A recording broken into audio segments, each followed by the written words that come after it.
He's being protected by a rigged system. The U.S. commitment to the Paris Climate Change Accord could be affected by the presidential election. Donald Trump has said he would cancel the deal if he wins, while Clinton supports the accord.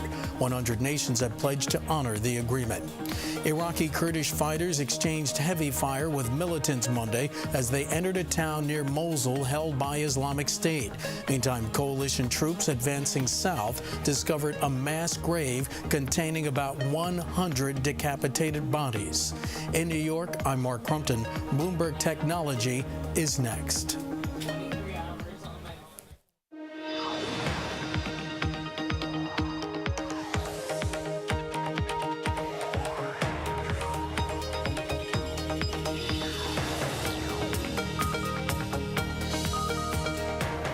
I'm Emily Chang, and this is Bloomberg Technology. Coming up, the tech community chooses sides with less than 24 hours to go before America decides. We'll tell you who's voting who and analyze the impact of a bitter U.S. election on Silicon Valley. Plus, FireEye lighting up the markets for a second trading day. CEO Kevin Mandia joins us with insight on the streak and cyber threats from Russia on U.S. politics. And Steve Ballmer drops the mic. My exclusive interview with America's richest sports team owner on everything from how he drifted from Bill Gates to Microsoft's missed $55 billion shot at Salesforce. First to our lead. Priceline shares popping in after-hours trading after third-quarter earnings beat estimates. This despite the company announcing an almost $1 billion write-down of restaurant booking service OpenTable, 1/3 of what it paid for the company 2 years ago. We'll dig into this and what to expect from the top tech stories of the week, including the biggest story of the year, at least here in the United States, and that is the presidential election. Joining us now from New York, Paul Sweeney of Bloomberg Intelligence here with me in the studio, Bloomberg Tech startup reporter Eric Newcomer, and our editor-at-large, Corey Johnson. So we're going to start with Priceline, announcing this big write-down of OpenTable. What do you make of this? Well, Priceline's clearly been a train wreck for them. I mean, they spent, nearly $2 billion on this acquisition, and having to write off so much of it just shows that this has been a money pit for them. They explained the write-off just a little bit in the press release. They actually, laudably, and all companies should do this and don't, but these guys actually put their 10Q out the same day they put out their press release and their earnings. There's no reason every company couldn't do this. But they put out their 10Q, and it has a little more detail. What they fundamentally say is that their post-acquisition strategy was, quote, premised on significant and rapid investment in international expansion. That strategy resulted in limited progress. In other words, they've sunk a lot of money into this thing. They thought it would keep growing, and it didn't, and that was the problem. They have positive things to say about OpenTable. We were just listening into Jeff Boyd, the CEO, on the call. Take a listen to what he had to say. OpenTable's investments in future growth include completion of its international technology platform, which will allow it to sell more effectively into the global traveler market and to work on important product enhancements aimed at driving diner growth. We remain enthusiastic about the long-term prospects for OpenTable. And Brad and Angelina remain enthusiastic about their relationship. I mean, that's just ridiculous. I mean, they've made a decision. Look, this is why the stock is up so much after hours. They reported strong results, but they also said, we're not going to sink so much money into this thing. We're going to take a more measured approach to OpenTable growth. I mean, this is the fundamental problem with OpenTable. I use OpenTable like crazy. I think I alone might be keeping I use it a lot, too. I made 5 reservations yesterday for a trip to New York next week. But if you go to, where are you from? Macon, Georgia. If you go to Macon, Georgia, do you need OpenTable to make reservations on all the hot restaurants? No, I think you know the list of If you go to Des Moines, if you go to Minneapolis, if you go to Hawaii, if you go to, you don't need OpenTable. Exactly, but you might in Honolulu, right, to the best places, and that's the point. Is that in certain places you need OpenTable badly, in other places you don't. And so the international expansion is by definition, and once you get to second-tier and third-tier cities, it's not as necessary, won't grow as well. So this is a company that has become the leader in the online travel market by market cap, but by acquisitions. That's how they've become so big. How well prepared are they to deal with, a whole host of upstarts, whether it's Airbnb or Hotel Tonight or all of these companies that are trying to disrupt the incumbent? I mean, what I would say is Airbnb and hotels and IHG are trying to disrupt Priceline. Priceline's there. And what Priceline has done, yes, they've done some acquisitions, but their biggest acquisitions were Hotels.com and looking at businesses in Europe in particular and really putting together a network. The biggest difference in the hotel business, the U.S. has networks of hotels, right? You've got your Starwood hotels, you've got your Marriott hotels, you've got your, at the higher ends, you've got Ritz-Carltons and things. They have chains, they've got point systems that link travelers together. You didn't have that in Europe. And so Priceline has gone through Europe, linked these hotels together, put them online for the very first time, and had that real first mover advantage by creating this network. They hoped to do the same with OpenTable, but didn't have the same success. All right, moving on to Alibaba. Want to bring in Paul Sweeney here. Of course, Singles Day is coming up. Now, in just a couple of weeks, the biggest shopping day of the year in China, the biggest day by far for Alibaba. And Paul, you've got some new numbers showing that sales will be even bigger than perhaps expected given the weak yuan. Tell us what you got. Yeah, the weak yuan is maybe arguably going to spur transactions within China as opposed to the Chinese buying abroad. So yeah, I think when you take a look at the Singles Day's numbers, no matter which numbers you look at, the gross merchandise value they reported last year of about $14 billion, just a huge number in and of itself. Expectations are that number is going to grow dramatically this year. So, I think most investors, really look at the growth rates, the trend in the GMV for this company over time. And what we've seen, what investors have seen, has been a very strong organic growth rate within China, which is really the business that's funding all of Jack Ma's other investments around the globe. That said, Alibaba has been facing some transparency issues around Singles Day in particular. How much is this really, a lot of shopping happening in one day, and how much of this is expert marketing on the part of Alibaba? Well, you're right. Singles Day has become an incredible promotional event for Alibaba itself. I think this year they have Katy Perry going to appear during their television broadcast, which will have a huge audience in and of itself and be a great promotional vehicle for Alibaba specifically and for just online shopping in general. But you're right. There has been some accounting issues at the company, particularly as it relates to Singles Day. When they report that gross merchandise value, there's a lot of fuzziness into that number. It is not an audited number. The concerns are that it includes sales that have not been paid for, will never be paid for, and maybe it includes some actually fake sales reported by some of the merchants on the platform.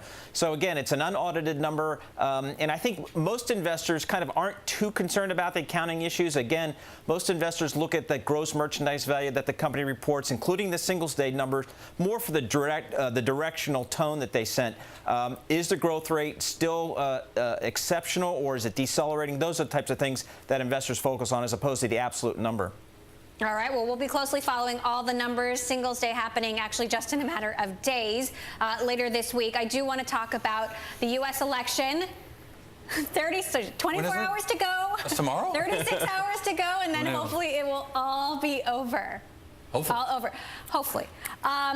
Look, Silicon Valley has spoken and, overwhelmingly favors Hillary Clinton. I remember pretty Eric, liberal place. Outside of Peter Thiel and a few outliers, Eric, you wrote a story, back in the day about how difficult it was to find a single Trump supporter. But before Peter Thiel had come out as sort of the sole Trump supporter in Silicon Valley, I'd gone around to some of the companies. There are a lot of political consultants here who have set up, and even some of the ones from the McCain campaign and elsewhere, aren't coming out for Trump. I went to the local Republican campaign committees to see if they had any tech people who were publicly supporting Trump, and I just literally could not find one. And now Thiel has come out very publicly and been sort of the tech, Trump he's supporter. placing a big bet. But he's sort of standing alone here. They're hard to find. So here's my question: if Trump gets elected, Silicon Valley has spent a lot of time over the last 8 years building bridges with Washington. We hear about it from both sides. You've got the president coming out here, the Secretary of Defense.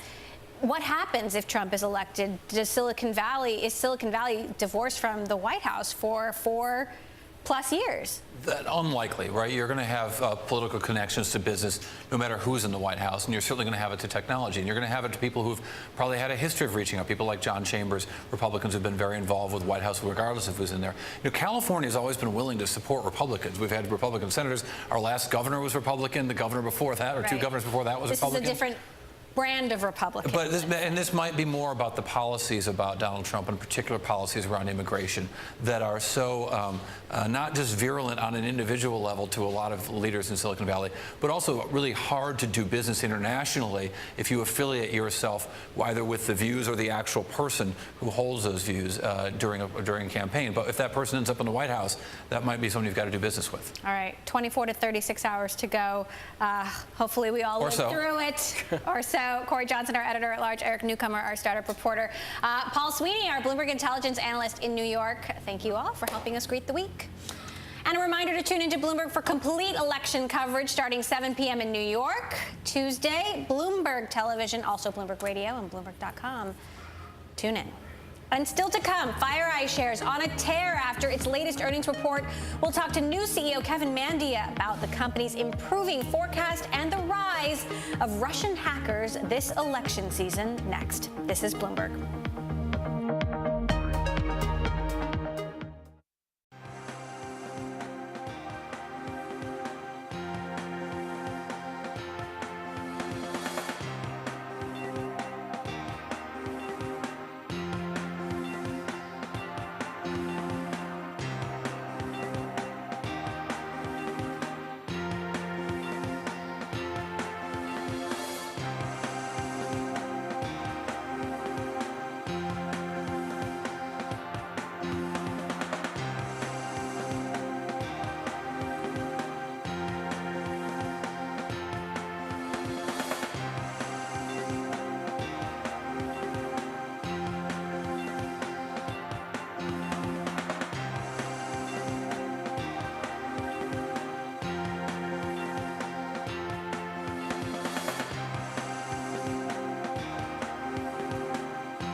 One stock we are watching, FireEye shares up more than 20% since reporting earnings after the bell Thursday. That's because the cybersecurity company said a full-year loss wouldn't be as bad as the guidance it gave a few months ago. Also, a painful process of job cuts had paid off in terms of cost savings.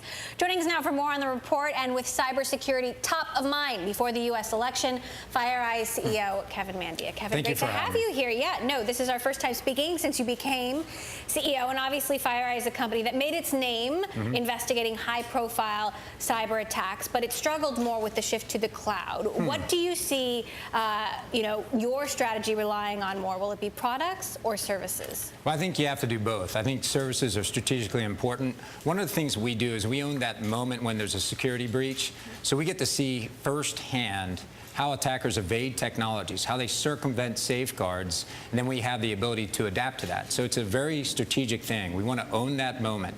You know, everybody says the threat has abated. Quite frankly, we still are responding to some pretty big threats. They're just coming from a different part of the world these days. So is your focus small and medium-sized companies, large companies? I think it's more security-conscious companies. At the end of the day, it is more 1A enterprise, but we're seeing anyone in certain industries who want, good enough security isn't good enough. What do you mean by 1A enterprise? 1A enterprise is big companies, security-conscious companies, Global 1000, and but in industries where you can't afford a breach, where your reputation's on the line or your information, maybe there's standards, legislation, or regulations you're compelled to follow, and you have to maintain stalwart security mechanism. Are you looking to add any sort of missing functionality in your security portfolio to better compete with whether it's Palo Alto Networks or Fortinet, perhaps through acquisitions? Well, I think that, you know, it's interesting you mentioned the firewall companies. I mean, every company has a firewall, but every time we respond to a breach, there's a firewall there. There's antivirus there. And it's obvious that the safeguards that people have to have don't prevent every breach from happening.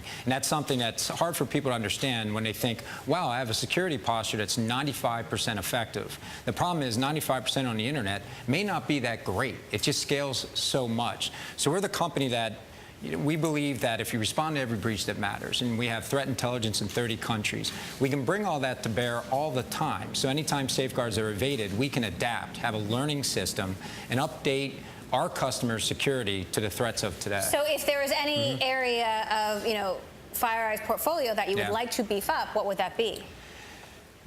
Well, first of all, we like to beef up all of it. I think we're doing the relevant things, and you're always innovating to what's next. You know, sooner or later there's going to be more mobile than desktops. Already is, by the way, more mobile. But we're not seeing as much threats there. We go where the attacks are, quite frankly, and that's just it. You know, we're global, we're worldwide. We see a lot of attacks in South Korea. We see it in EMEA. We see a hot zone even in the United States. So wherever the attackers are going, we're going to be there with products. Where are the attacks going? Right now, it depends on what you do. You know, I think if you make cupcakes, you might be, if you're an organization, that's all you do, you might not be targeted, but, you know, you might get compromised. Actually, you're in media, Bloomberg. I look at media, a lot of times, it used to be anyway, the Chinese cyber espionage used to target media. They wanted to know who's going to publish what. But I think that they've come up with rules of engagement. They've abated or kind of lowered their threat presence. Right now, we're dealing a lot more with Russia. We're looking at what we call APT Group 28. You know, it's a Russian state actor most likely, and they're just acting at a broader scale than we've ever seen before. I know FireEye was involved in identifying the connection between the DNC hack and Russia. Right. Do you foresee greater involvement in Russia, perhaps over the next 24 hours in the actual U.S. election, and even beyond that in U.S. politics? Well, I can tell you, it's amazing. 22 years of responding to breaches. I feel like a geopolitical expert somehow, even though I'm just a nerd responding to breaches. But you started recognizing about maybe 20 years into my career, all of a sudden, all the breaches have a geopolitical connection. If you can have no risks or repercussions to hack in the United States, you do it. And right now, I don't know what levers we pull with Russia. So I do expect that they're going to be, I can tell you this, Russian state actors are acting at a volume I haven't seen in my career. They're more brash than I've ever seen. It used to be if we responded to what we thought was the Russian government hacking somebody, they would go away. The minute we responded to the breach, they'd kind of evaporate. They'd dissipate. They'd disappear. Now we're responding. They know we know we're there, and they just keep hacking every single day. How likely is an attack on the election system on election day, and what kind of attack do you imagine that would be?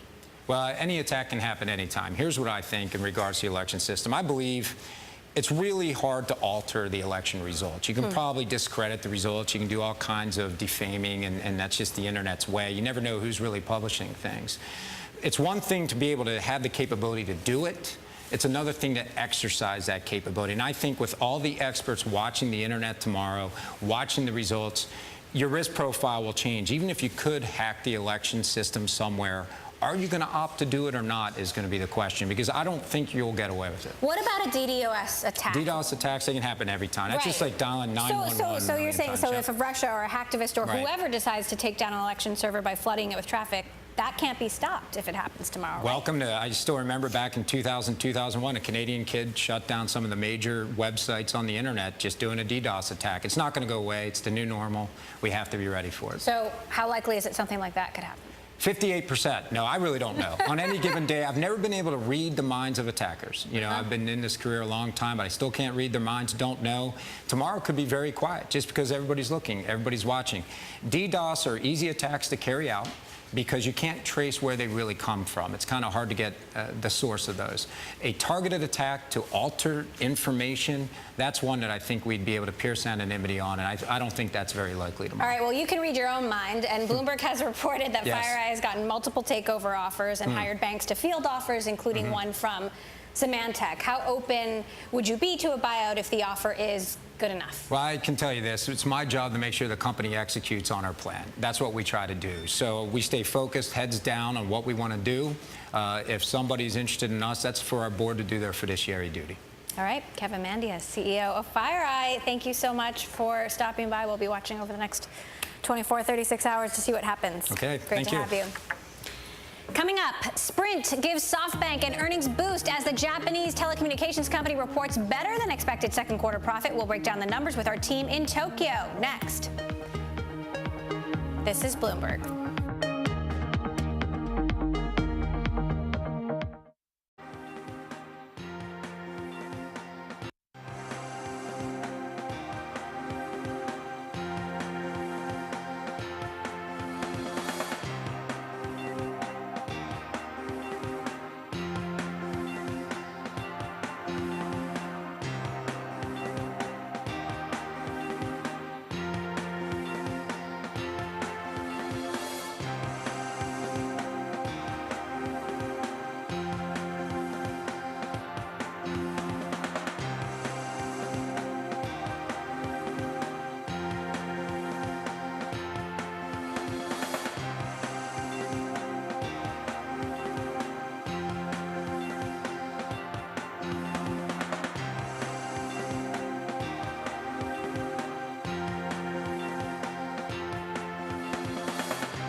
Now to a story we are watching. The co-founder of Chinese conglomerate Lei Echo has admitted his tech empire is running out of cash.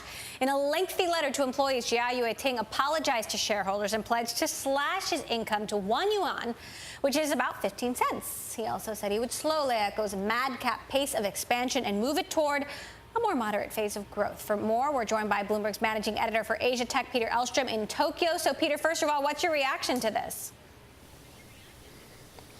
Well, it's not a complete surprise to people who've been watching the expansion of Lexi and Jia, as you mentioned. He has been very ambitious in his plans to expand. He started out as an online video service, kind of akin to Netflix. And then he's been using the cash that he got from that operation, actually borrowing against his stock to fund a variety of other operations, including smartphones, smart TVs. He moved into the U.S. with his plans to make an electric car in competition with Tesla, and then they did this acquisition for Vizio, the television maker. So he's been very ambitious, and he's been using kind of this leveraged approach to financing to expand. There have been people who have been speculating about some kind of potential cash crunch. It is surprising that it came out this way, where he sent a letter to employees saying that they have serious cash problems right now and they need to pull back pretty dramatically. Among those, perhaps more symbolic, he's going to cut his salary to about 15 cents. All right. Well, I know you'll keep a close eye on that for us. I do want to turn to SoftBank out of Japan, reporting better than expected second quarter profit, with local wireless and internet businesses bringing in cash for the company. Sprint's revival and steady earnings in the U.S. also gave the telecoms company a boost. Peter, what are your big takeaways about SoftBank's operations based on the numbers we've seen this quarter?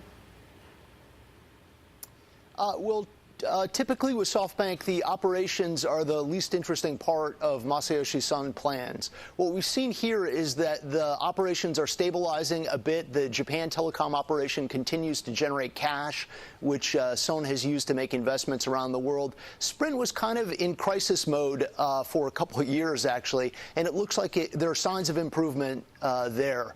They continue to add net subscribers, which is a step in the right direction. Revenue has declined. That spooked investors a little bit in the U.S. But the key thing here really is that SoftBank is now becoming more of an investment company, and Masayoshi Son said in his conference call that he personally is going to spend more of his time focusing on investments. They put together this really extraordinary investment fund. They're trying to raise about $100 billion to make acquisitions around the world. It'll be kind of an extension of SoftBank, and it'll let him move beyond. They just did this acquisition for ARM, the chip maker, and they want to do other acquisitions that'll be related to that to take advantage of some of these tech trends we're going to see in the future. So what prompted his now he's saying he's going to be focusing more on investment decisions at the company. What prompted that change, and what does it mean? Well, I think it's partly because he has people in place now running these individual operations that he's pretty comfortable with. In Japan, he has one of his old hands running the Japanese telecom operations. He has Marcelo Claure running the Sprint business. He feels like that's on the right track. For a long time, Masa was staying up late here in Tokyo to work with the U.S. crew so that he could work on strategy and try to improve the network quality at Sprint. Now he doesn't have to do that anymore, and now he gets to do kind of the fun stuff. They're going to go out and look at deals and try to put together some of these operations to take advantage of the Internet of Things and the other opportunities that they see around the world. Masayoshi Son has a very strong track record of making these investments. Of course, he took a stake in Alibaba very early on, made tens of billions of dollars for the company, and he'd like to do more of that. All right. Peter Elstrom, our managing editor for Asia Tech, joining us on a morning in Tokyo. Peter, thanks so much. Coming up, our exclusive conversation with Steve Ballmer, Microsoft's former CEO, gives his thoughts on Salesforce, the LA Clippers, and what he's got in store for his second act. This is Bloomberg.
I'm Mark Crumpton. You're watching Bloomberg Technology. Let's get a check of First Word News. Tomorrow, the Justice Department will send more than 500 election monitors to 28 states. That's 35% fewer monitors than 4 years ago.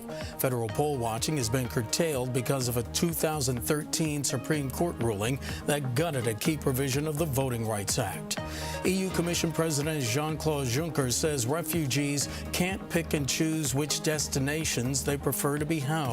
Juncker says they have a responsibility to go where there is available space. He called a refusal by refugees from Greece and Italy to board planes not flying to Germany, quote, outrageous. Opposition parties in the UK are pressing Brexit chief David Davis to provide more details of the exit plan. Davis was questioned by members of Parliament. We are now preparing our submission to the Supreme Court in the usual way. As I said, it would not be proper to go into those in great detail here today. But the core of our argument will remain that we believe that it's proper and lawful for the government to trigger Article 50 by the use of prerogative powers. Davis told lawmakers the point of no return was passed on June 23rd. That's when UK voters decided to leave the EU. Global news 24 hours a day, powered by more than 2,600 journalists and analysts in over 120 countries. I'm Mark Crumpton. This is Bloomberg. It's just after 6:30 p.m. Monday here in New York, 10:30 Tuesday morning in Sydney. My colleague Paul Allen has a look at the markets. Paul, good morning. Good morning, Mark, and let's take a look at New Zealand first. It's actually early Tuesday afternoon now in New Zealand, and the NZX travelling along very nicely, up about 0.8%. We've been open here in Australia as well for about 30 minutes now. The ASX is also up about 0.4%, and it'd probably be even better if it wasn't for Commonwealth Bank. Commonwealth Bank makes up about 9% of the ASX by weight, but shares are off about 0.5% right now. That's after the bank announced an unaudited first quarter cash profit of $1.8 billion. The bank, as with other banks here in Australia, struggling with lower net interest margins. Nikkei futures, meanwhile, looking kind of flat. It's worth watching SoftBank today. A second quarter profit for SoftBank doubling to $5.1 billion. Nissan's second quarter profit, however, slipped 16%. So there's a couple of stocks to watch at the open, and Toyota and Kubota will also be out with earnings later on today. Out of China, of course, it is the October trade balance. We're expecting that to improve to 51.7 billion on stronger imports. I'm Paul Allen in Sydney. More from Bloomberg Technology next.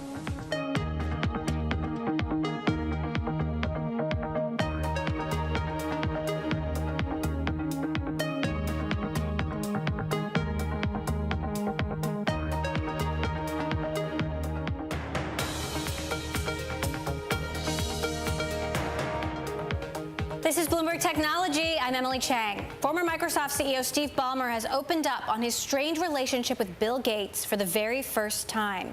In an exclusive conversation on Bloomberg Studio 1.0, Ballmer reveals that it was his decision to move into smartphones after watching Apple and Android pass them by that led to the breakdown of his relationship with Gates. Take a listen.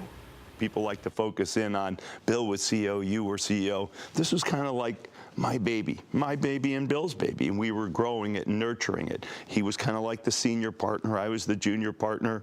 If it's in the raising of children, I would say he was more, mom gets to decide more than dad. But, so I take great satisfaction in the things we accomplished throughout the time, not just when I became CEO. When I became CEO, we had a very miserable year. Bill didn't know how to work for anybody, and I didn't know how to manage Bill. I'm not sure I ever learned the latter. Things lightened up some, and then I would say my life changed a lot in 2008 when Bill actually left the company. How so? At that, Bill had asked me, he said, look, I'm happy to help you anyway, but I don't want you to need me. So I can come and go if you want me, great, but I have another life. And in a sense, I finally felt like, okay, we're not partners anymore. I have to take accountability. And I think I probably did some of my very best work at the company after Bill left, actually. Really? Like what? Pushed us into Bing, sustained that investment. That's really where we got into the cloud. We started what's now Office 365 in Azure. After Bill left, we pushed into the hardware business with Surface, et cetera. And now Satya Nadella, my successor, is sort of taking things there to infinity and beyond, if you will. How do you feel about being asked about your successes and your failures? What you're most proud of? What you're least proud of? You know, at this stage, I'm almost 3 years out. It's ancient history. Did I, have a lot of success? Yeah. Are there some things I wish I'd done differently? Of course. I started a company that had about $2.5 million of revenue and 30 people, and I left a company that had $22 billion in profit, and I feel like that net, pretty good success. What's your relationship with Bill like today? Yeah, we've kind of drifted apart. He's got his life, I sort of have mine. Microsoft was kind of the thing that really bound us. We started off as friends, but then really got quite enmeshed around Microsoft, and since I've gone, we really have drifted a little bit. He wasn't happy about when you left suddenly, or, what really happened? Well, I mean, it was definitely not a simple thing for either one of us.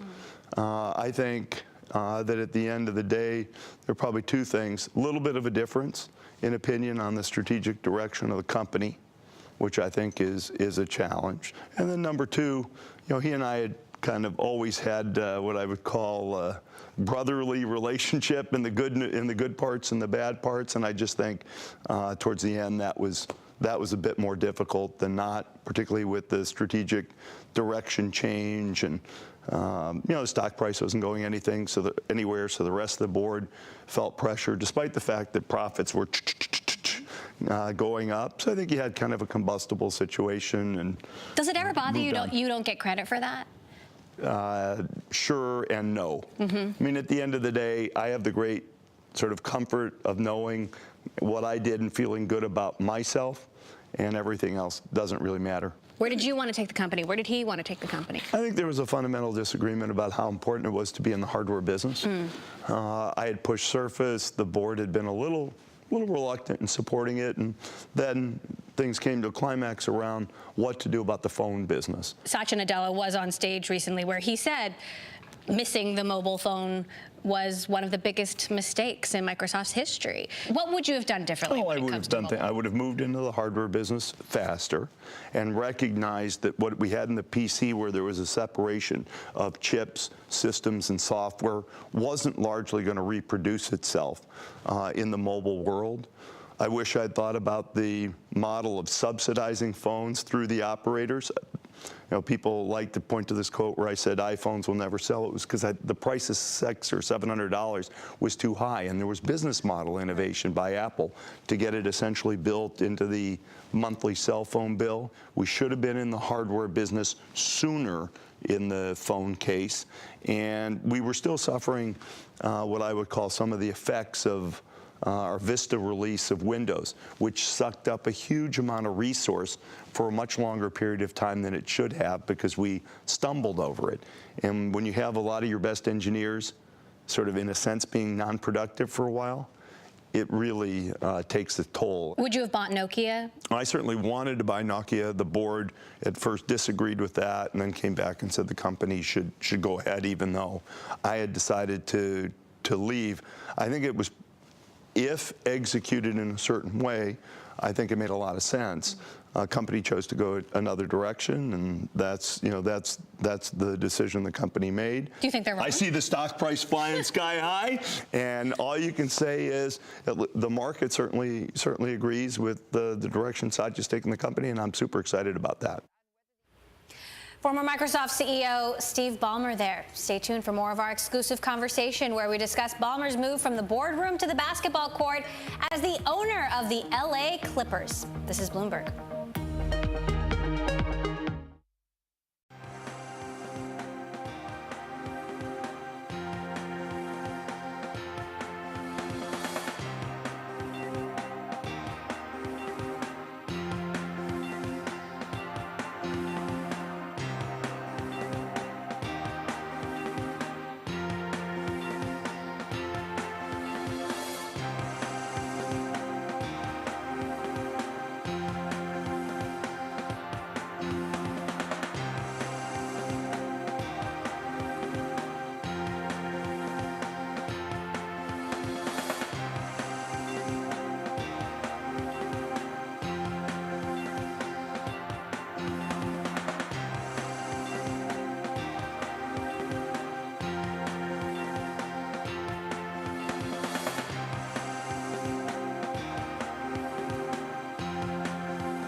Back to our exclusive conversation with former Microsoft CEO Steve Ballmer. In 2014, Ballmer brought his trademark energy enthusiasm to the basketball court, buying the LA Clippers for $2 billion.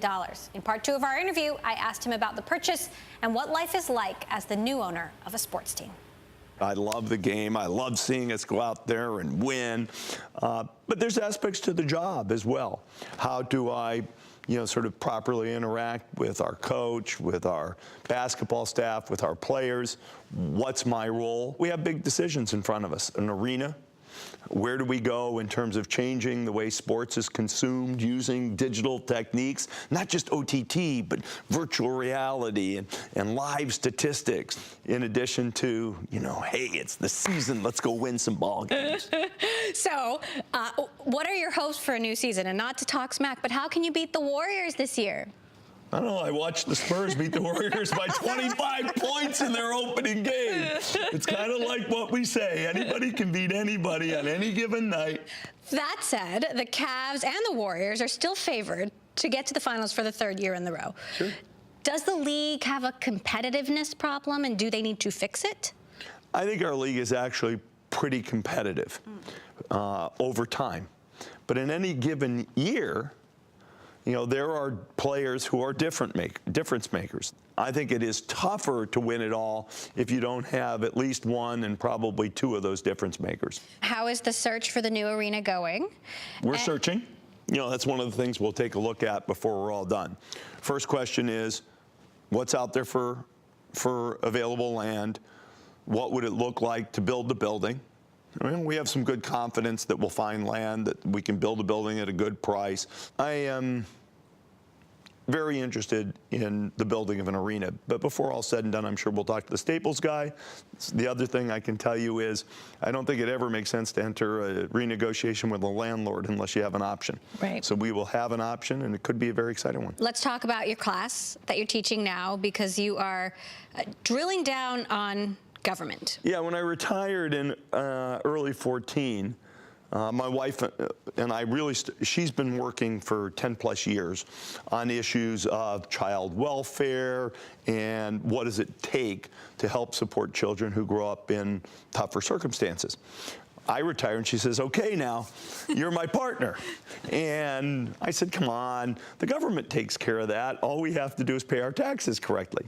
And she said, no, we can do better than that. I've put 10 years in. And so we locked on 2 things. Number one, we locked in on a focus on kids who are born in communities where their probability of living the American dream, having that sense of upside, is very limited.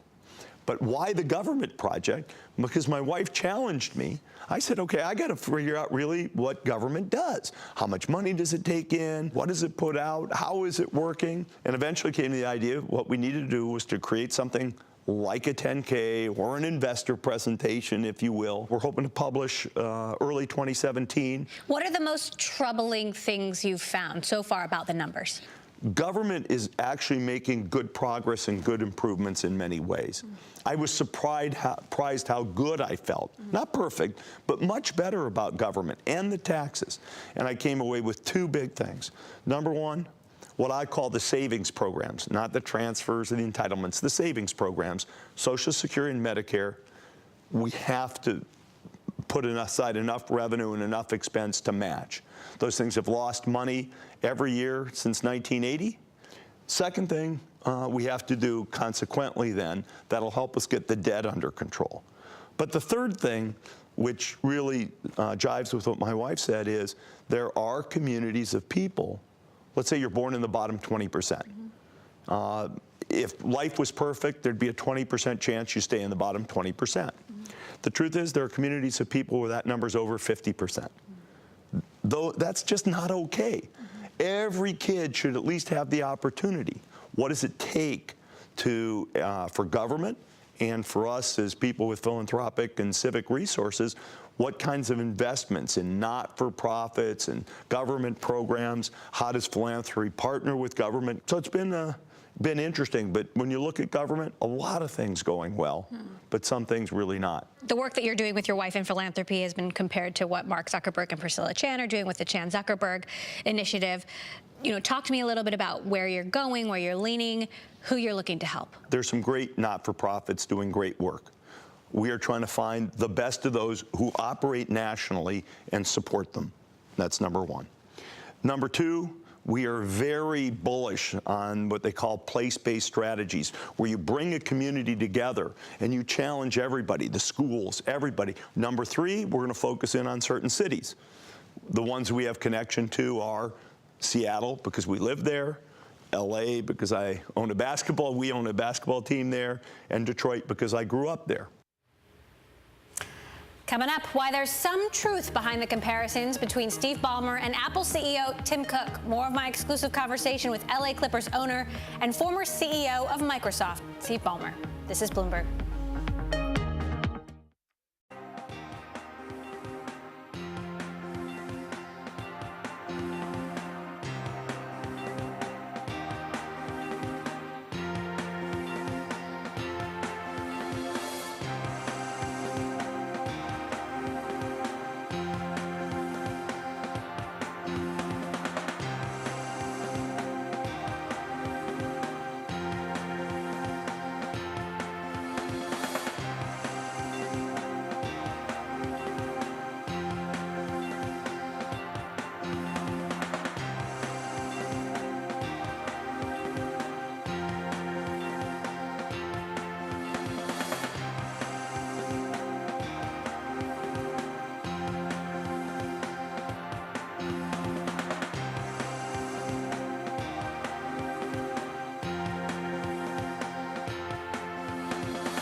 A mobile engagement platform for sports fans called Game On is ramping up outreach after getting backing from some of the biggest names in sports and entertainment.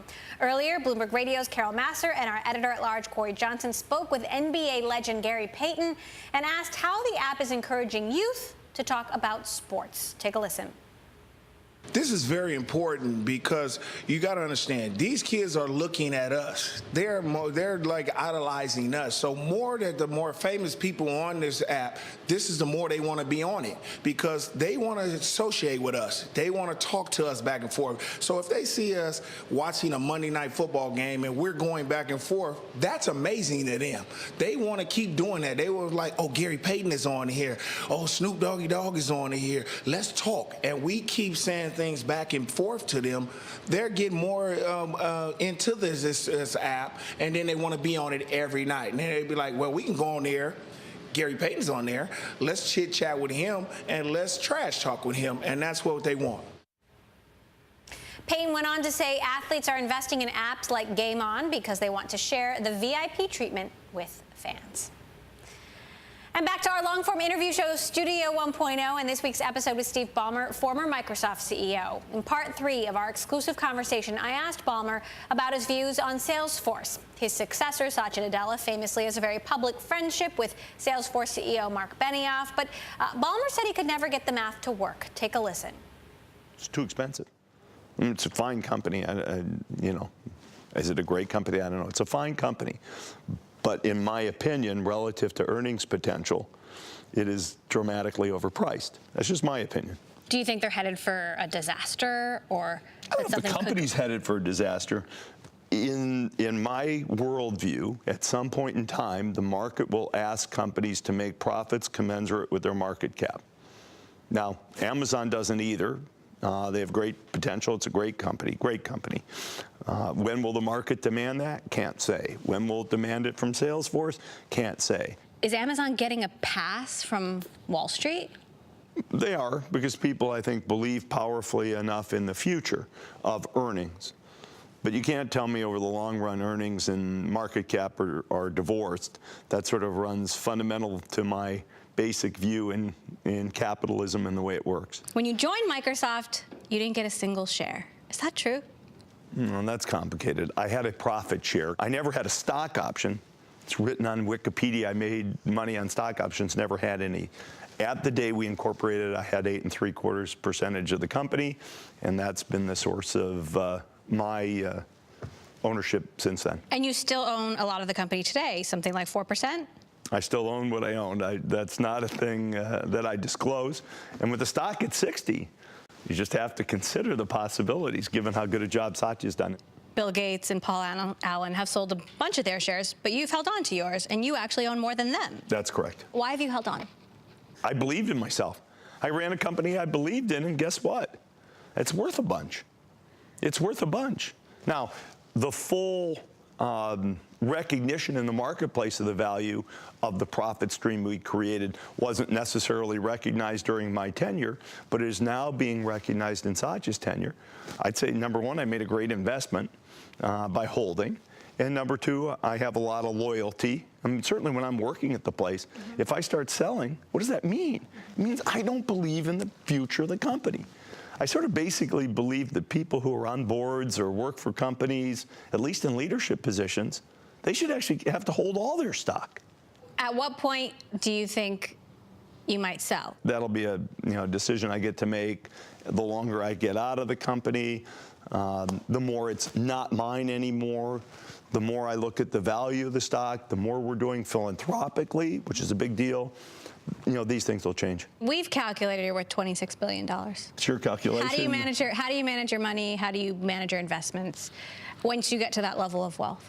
Well, I do it pretty simply. I own Microsoft, I own some Twitter, I own the Clippers, and I own a bunch of index funds. Comparisons have been made to you and Tim Cook. Tim obviously also taking over from an iconic founder, CEO. What do you make of those comparisons? I mean, if you write it down on a piece of paper, founder, product-oriented CEO replaced by non-founder, more business-oriented CEO, the comparison is perfect. If you say most of the revenue and profit of the company was generated under my watch, yes. Tim's watch, yes. So those things are true. I think people are trying to extrapolate that to, and during the tenure, the new product assets weren't built. Certainly in my own case, I'd say, hey, we got going in the cloud, we got started in hardware, and we really built our asset in machine learning and artificial intelligence. So we were building those assets. Apple's a lot more secretive. I can't tell you what assets Tim's building or not building. The jury's out. The jury's out on everything. But if the worst thing anybody ever says to me is I'm being compared to a guy who's done a great job at Apple, so be it. We're on to your second act. What do you want to write in chapter 2 of Steve Ballmer? I want to have fun and make a civic contribution. The work I'm trying to do to publish all this data, I call those civic contributions. I think some of the things we can do with the Clippers can be very important civically inside the Los Angeles area. I don't want to make this sound silly, but spectator sports by itself was not really my deal. I love watching my kids play, and the Clippers is sort of more similar. I know the guys, I care. I see myself as a very energetic guy, but also a very thoughtful guy, a guy who's come from being kind of shy and nerdy to a guy who's not. But the grounding part throughout that is ability to think through hard problems and hopefully make a difference. Microsoft's former CEO Steve Ballmer on Bloomberg Studio 1.0. You can catch the full show online at Bloomberg.com. It's also available via podcast on iTunes and SoundCloud.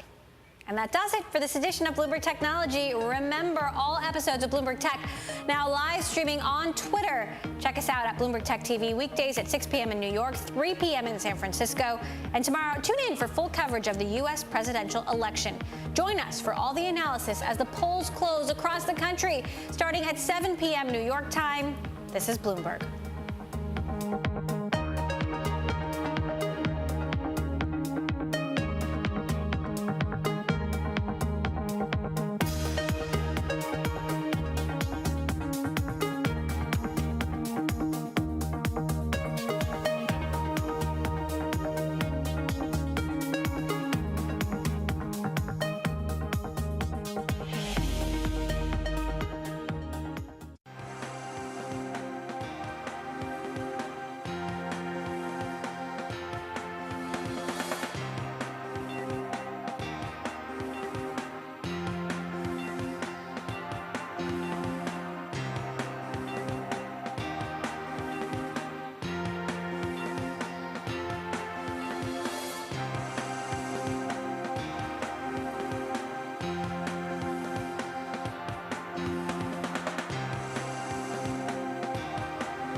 Studios in New York City. This is Charlie Rose.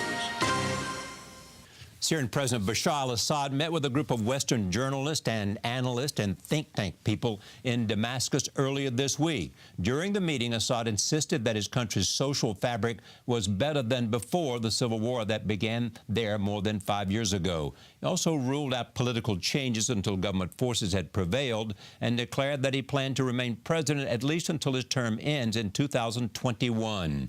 It is believed that at least 500,000 Syrians have been killed and nearly half the country's population have been driven from their homes during the war so far. The New Yorker magazine's Dexter Filkins was among the journalists who met with Assad. He joins me now, and I am pleased to have him just back from Damascus. Welcome. Thank you. How did this happen, and exactly who was in the room, and what were the ground rules? Well, the Syrian government, President Assad, I think because they're feeling pretty good about themselves I think these they days. have a story to tell.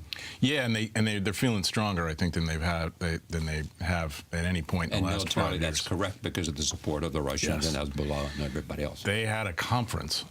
Some friends of theirs and some family relations of his staged a conference in Damascus, and so they invited a bunch of journalists, a bunch of think tank people to come. From that, they just selected a couple of people to come and meet the president. So I didn't know that was going to happen until I was. You went for the conference. You ended up, you and Ann Bernard from the New York Times. Yeah. In a meeting with him, and who else was in the meeting? It's some think tank people. But how many? 6 or 8, maybe? 3 or 4. Oh, 3 or others. 4.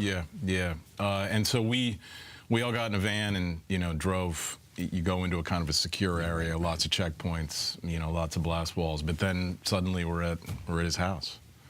He was standing at the door. He welcomed you to his house. Yeah. And so you go in and you sit down.